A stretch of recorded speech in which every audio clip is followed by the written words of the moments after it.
I love my sister.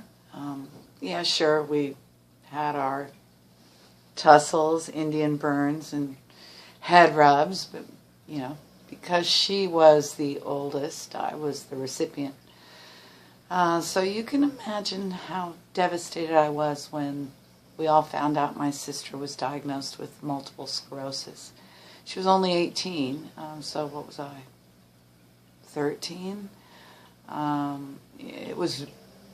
She took it all in her stride. My dad, he was devastated.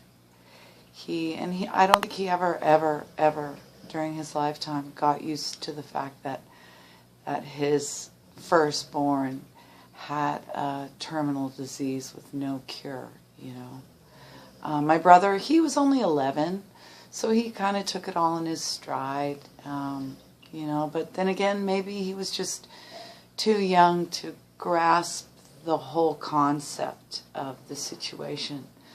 My mom, my mother was truly the captain of our ship. She took it in her stride just like my sister did and said, okay, what do we do next? How do we tackle this situation? And me, it ripped my world apart, honestly. My sister was my hero. She could play 30 instruments. She was in a band. She could do it all. And now she was in college, and she had just been accepted as one of the first women in the Cal band at Berkeley. And I just kept saying, it should be me, it should be me, it shouldn't be her. So much to the point of being admitted to hospital with a stress-related illness. So, yeah, it was tough. But my sister had it the toughest. She hung in there. I remember when she used to play at Butterworth, she was a strolling minstrel singer with her guitar, and she just cruised around the restaurant and played guitar. And I remember she started with a cane. Once she was diagnosed, she had a cane, and then it moved to a walker, and then finally a wheelchair. And unfortunately, she just couldn't sing and play anymore in the restaurant. And I know that must have broken her heart. It certainly did my family's. But, she soldiered on. She kept writing music. Actually, she has some recorded, which is kind of cool. And really, really, really amazing stuff. Kind of like the Judy Collins kind of sort of Peter, Paul, and Mary kind of vibe. Just amazing. Amazing. And my sister's got the IQ of a genius. As the middle child, my brother's a genius too, so I always thought I was the dumb one. But maybe not so much anymore, but and Deni's still like that. Just don't get her. Never play Trivial Pursuit with my sister, because you'll lose every time. But she's pretty amazing. I call her a head in a jar. Kind of like that movie. Can't remember the name of it, but she can't use her arms and legs, but everything else is still genius. She's still Einstein. And that's why it breaks my heart that she could lose everything. When Milt passed away, Milt was her husband, brilliant man.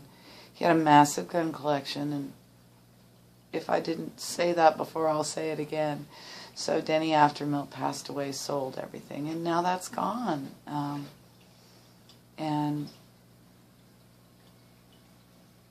it's gone. And Deni relied on family and friends for, the past couple years, but that's gone too, and that's why we're asking for your help.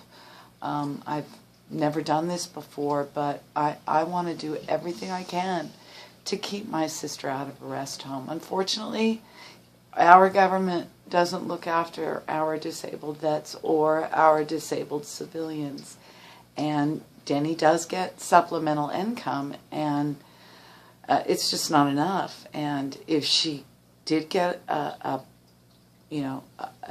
something that paid her a wage, which she could, because she's brilliant, and she just can't move, but she can do anything else.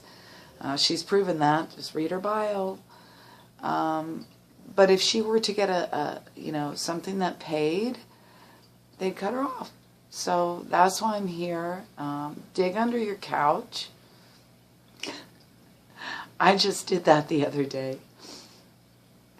Dig under your couch if you dare. Skip the Starbucks maybe for a day. That purse that you just dragged out for, New Year's and you found a couple of bucks in. Send it to keep Deni home. I don't want Deni to die in a rest home.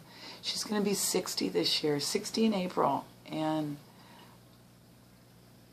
if you can find it in your heart to help my sister and keep her home, you'll be doing something to keep a vibrant and intelligent woman out of a rest home.